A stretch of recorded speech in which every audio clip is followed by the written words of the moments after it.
All right, good afternoon.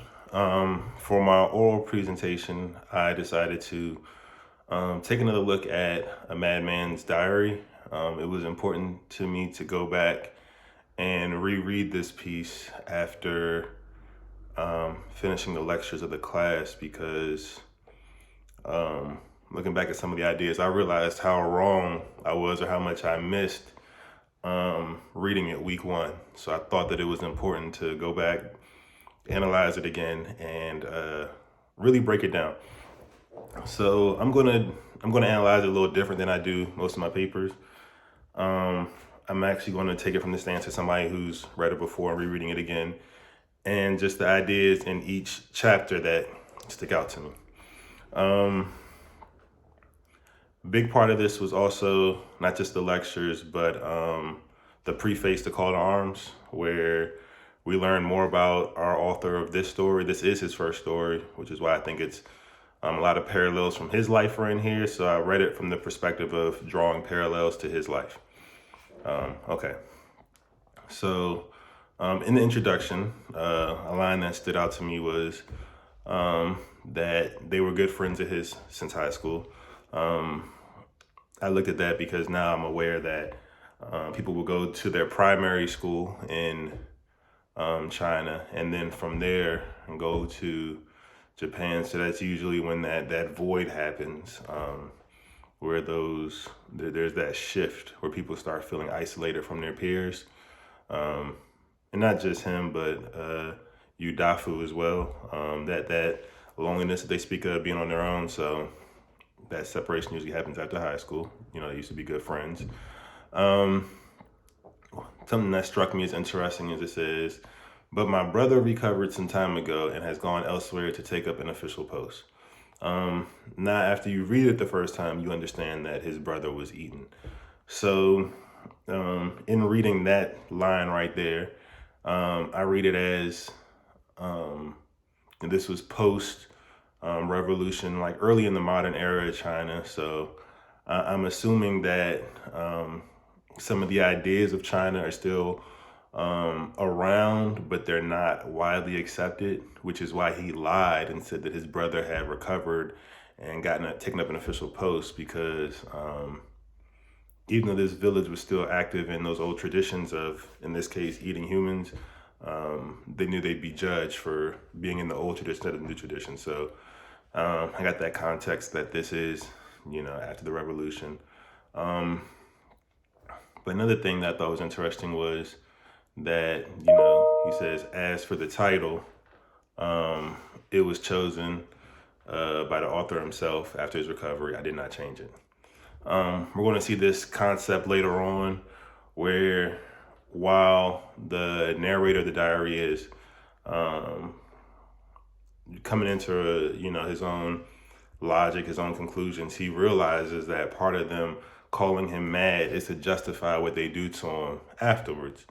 So of course, chrono, him chronologically saying everything that happens to him, this falls into that role of labeling him as mad, so that you know none of this is pretty much held against the villagers. Um, Chapter one stood out. I have not seen it for over 30 years. I'm talking about the moon. So today when I saw it, I felt usually high spirits. I began to realize that during the past 30 odd years, I have been much in the dark, but now I must be extremely careful. And then, otherwise, why would the dog look at him twice? I look at that as that moment of enlightenment. He feels like so much of his life was he was consumed by Chinese culture. That now he's aware that how much more is out there. That he's enlightened, and a lot of times when I think about the context of his works now, I think of it in the context of that iron house, that indestructible iron house that also had no windows. Um, that's how I picture him feeling. Um, Not while he was in the house, but once he was outside looking in, he realizes how powerful Chinese culture was, how strong it was, that how deep the roots ran, and how it was indestructible. So he talks about seeing the moon. I feel like that's his sense of enlightenment. Chapter 2, part that stood out to me was, this morning when I went out cautiously, Mr. Chow had a strange look in his eyes, as if he were afraid of me, as if he wanted to murder me. There were 7 or 8 others who discussed me in a whisper, and they were afraid of me seeing them. So a lot of this, of course, I feel like Liu is drawing parallels to his own life and projecting himself through the character. And it can be argued that all, writing is a representation of the author, because they're usually drawn from some aspect of their life to write, but specifically where he was as it relates to returning to China. So we get this idea, and I believe it was preface to Call to Arms, that people returning from Japan who had cut their hair or taken up symbols of the revolution were seen as, foreign devils. So looking back at it now, I didn't understand that week 1, but looking back at it now, I'm assuming that he either had cut his hair or had done something that basically showed his new phase of enlightenment. And that's why others were looking at him weird, because as we saw in, I believe it was the secondary source. Which source was it? Basically, no, it was preface to Call to Arms. It was that if you were looked at as a foreign devil, you brought shame against your family. Like, people did not look at you with kind eyes. Then it was, I was not afraid, however, but continued on my way. A group of children in front were also discussing me, and the look in their eyes was just like that of Mr. Child's, while their faces too were ghastly pale. I wonder what grudge these children could have against me to make them behave like this. So I believe that now in the children, we're seeing those traditions of a pre-modern China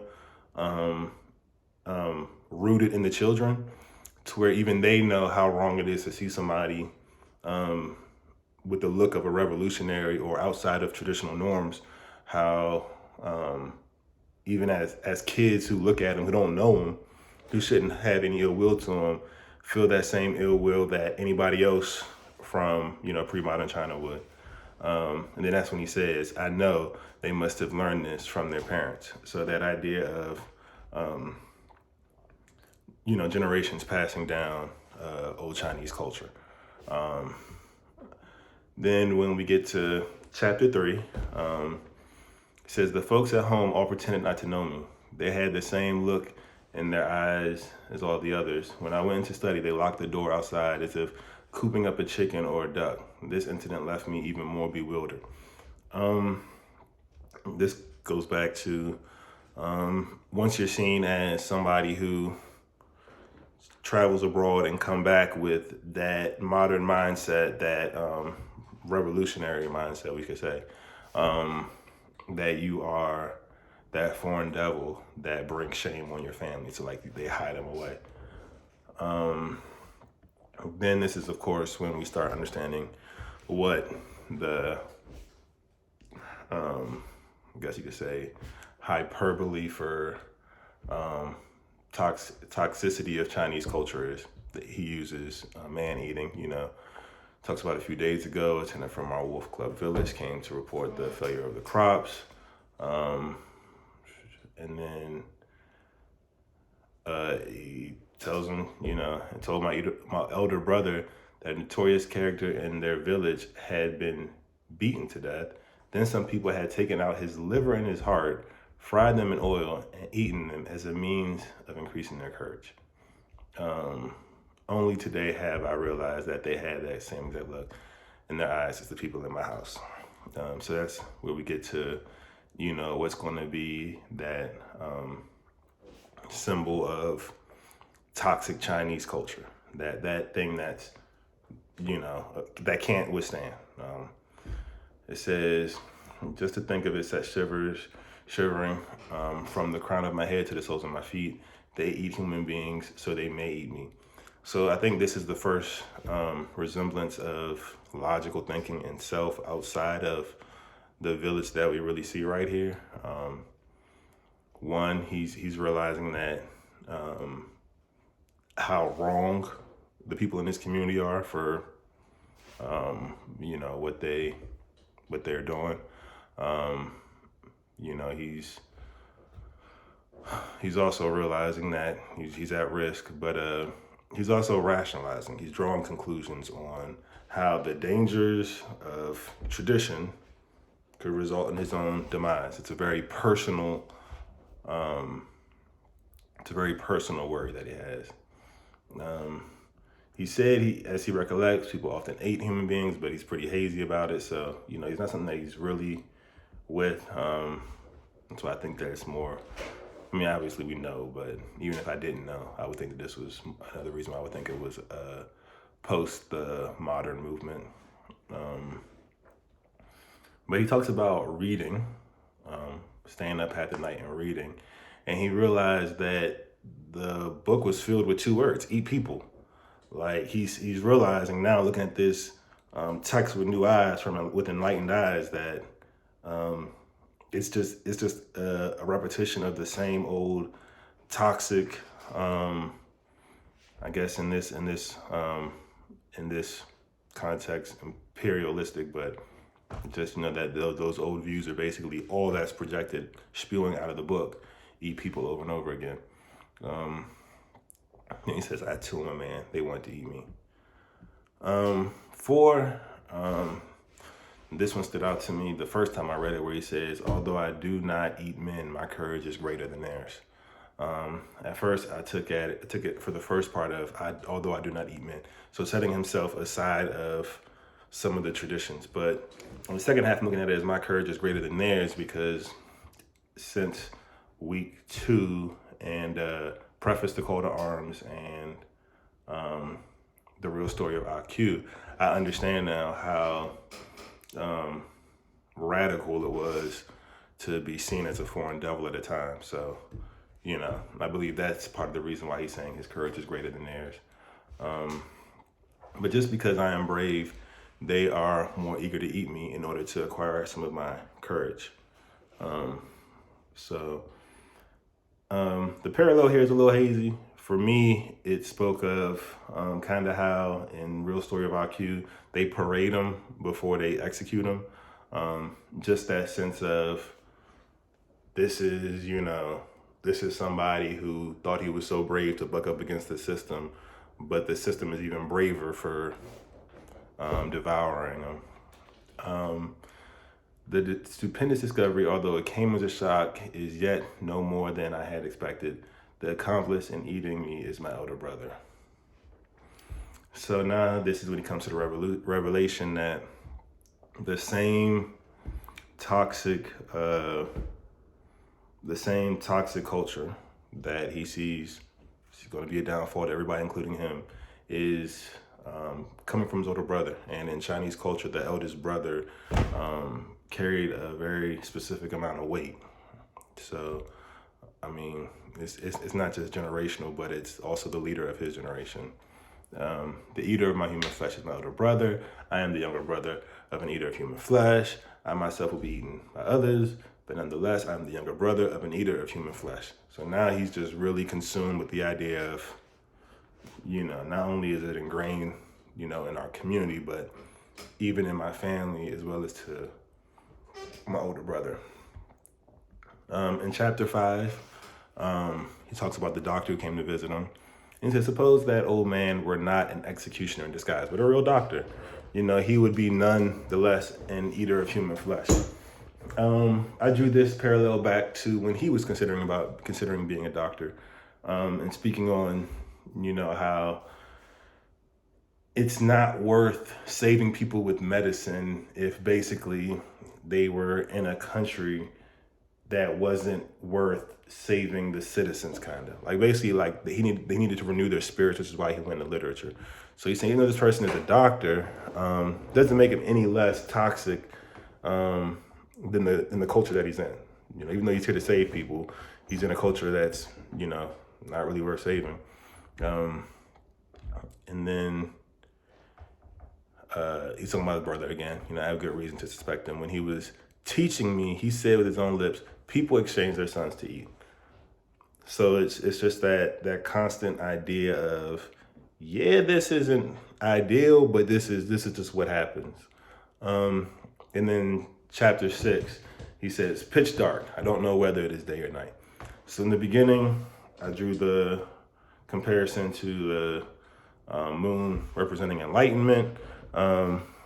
He sees everything for what it is. Now it's pitch dark.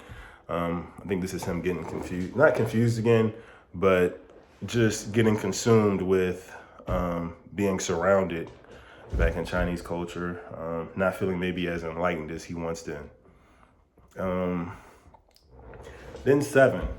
This story really speaks to a lot of logic and reasoning at a time where maybe you didn't really ask questions. You just went with the status quo. Chapter 7, he says, the most deplorable is my older brother. He is also a man. So why is he not afraid? Why is he plotting with others to eat me? Is it when one is so used to it, he no longer thinks it's a crime? Or is it that he is hard in his heart to do something he knows is wrong? In cursing man-eaters, I shall start with my brother. And in dissuading man-eaters, I shall start with him too. So we see him reasoning here, trying to find a real trying to understand, okay, I get that this is how it's been, but why does that still be that way? Just because you're used to doing something, do you no longer realize that it's wrong? But you also hear him talk about dissuading man-eaters, he'll start with him. And how do you dissuade somebody from an act? You reason with them. So I think that this is, if we're going to circle back to this, but this is part of that whole, going against the system to change people's perspective, and it goes right back to the Iron House. Does it even feel like it's really possible to do? Even though we see him try, but let's continue on. In chapter 8, we hear him in a conversation asking about man eating, just a human eating to somebody else. And he starts off asking, is it right? Very simple question. Is it right? And the guy said, what makes you ask such a thing? You really are fond of a joke. It is a very fine day. Like it's a very, normal day to them. Like this is what it is. But kind of avoiding the question of, is it right? Because it's so much what they do. It is fine and the moon is very bright, but I want to ask you, is it right? He looked disconcerted and muttered, no, then why do we still do it? What are you talking about? What am I talking about? They're eating men now in Wolf Cub Village, and you can see it written all over the books in fresh red ink. His expression changed and he grew ghastly pale. It may be so, he said. It has always been like that. Is it right because it has always been like that? I refuse to discuss these things with you. Anyways, you shouldn't talk about it. Whoever talks about it is in the wrong. So it's this concept that culture can be so rooted that it can be so rooted that discussing that something's wrong is actually more wrong than the act itself. And all of this really points back to the struggles I believe Lou was feeling when he first started in the literary space to try and, renew the spirits of the people in China who had been under this oppressive, patriarchal, very conforming society, which is basically just a big machine. You have your role, you don't question it, you just do. Things might seem wrong, might seem counterproductive, but you stick to the system. And you see in 9, him trying to reason, wanting to eat men, at the same time afraid of being eaten themselves. They all look at each other with the deepest suspicion. How comfortable life would be for them if they could rid themselves of such obsessions and go to work, walk, eat, and sleep at ease. They have only this one step to take. Yet fathers and sons, husbands and wives, brothers, friends, teachers and students, sworn enemies, and even strangers have all joined in this conspiracy, discouraging and preventing each other from taking this step. So that speaks to the cultural phenomenon of complacency, of not asserting change, because even though the power is within the people, and we see that throughout history, once you have that social contract that things aren't going to change, that this is just how it's going to be. Although life would be so much easier for everybody else, if they agreed to do the change, nobody's taking that first step. And not only not taking that first step, the social contract of culture and tradition is keeping them from allowing other people to take that first step. So you see here, it's like life would be better, but even then, and then okay, we see him try to use reason, and I mean, is that not what he's doing in real life? Using reason in literature to try and change what has been for so long. So we see him say, it's very little, but I find it difficult to say, brother, probably all primitive people ate a little human flesh to begin with. But they evolve. They evolved. And those who eat men compare themselves with those who do not, how ashamed they must be. Probably much more ashamed than the reptiles are before monkeys. And you see that juxtaposition between culture and enlightenment, like those who are barbaric and those who have evolved. And it's like when you compare yourself to people who don't do this anymore, who are taking the steps not to do this anymore, like you got to be ashamed. That goes back to that idea of being in Japan and seeing yourself through your oppressor's eyes. Like you feel inferior because this is the culture you come from. So it's, we could do better. Like, yeah, it used to be this way, but other species have evolved, and other nations have evolved outside of traditional structures. And then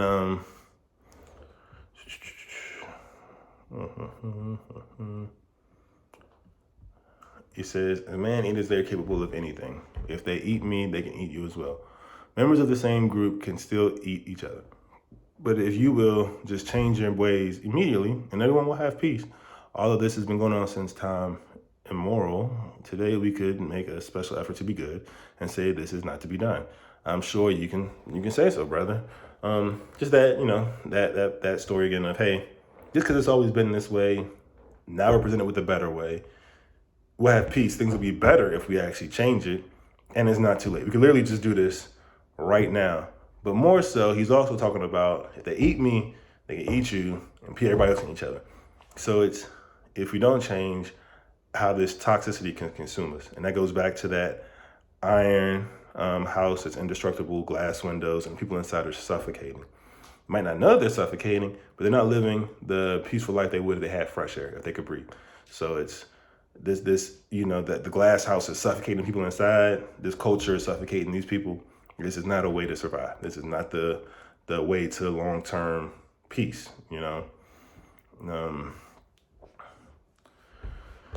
And then he said, they would never be willing to change their mind, and their plans were all laid. They had stigmatized me as a madman.